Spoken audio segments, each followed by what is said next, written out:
Hello lovely people, today I'm going to talk about how to take the best progress photos for your fitness journey.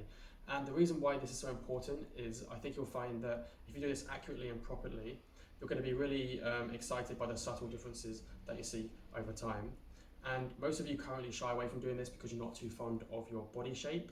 But if you don't measure this, how will you know for sure whether or not your regime or your nutrition is working? So I really encourage you to get involved with this journey. And make sure that you're as consistent as possible. That's so important, and that's exactly what I'm talking about right now.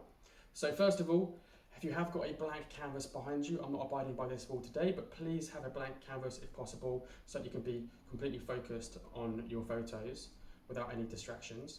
And also, you're going to make sure that you have as little clothing as possible, of course, because we want to see your body and see the changes. So topless is great, short shorts if possible, so you can see the changes in your chest, arms, waist, etc. Also, in terms of your timing, choose a time either before or after your workout, because of course you're going to be way more pumped after your workout than before. I want an accurate reflection of what you look like. And also you're going to think about the time of day when you do this. So ideally in the morning or afternoon will be better because you're going to get more natural light, so I would advise that. But just make sure that you can keep that up consistently every 4 weeks when you take your photos. So every 4 weeks is a good period because that's going to be enough to see some real growth and some real change. And the things you want to really think about that are going to change the whole game when it comes to your photos are your lighting and your positioning of the camera.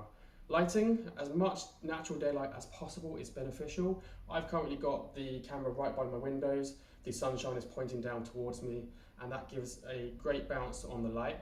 If you haven't got windows, not sure why you wouldn't have windows, then you can always use a spotlight coming down from above, and that would also give you a pretty good hit on the light. So think about being as accurate as possible with that.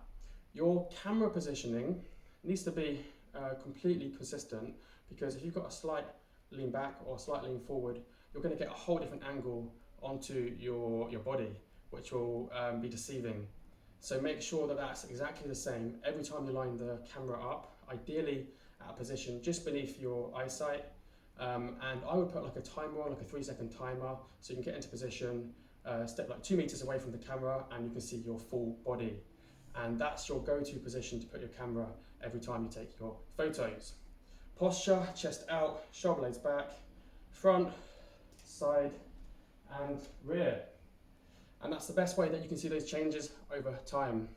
So any questions, let me know, and keep it up.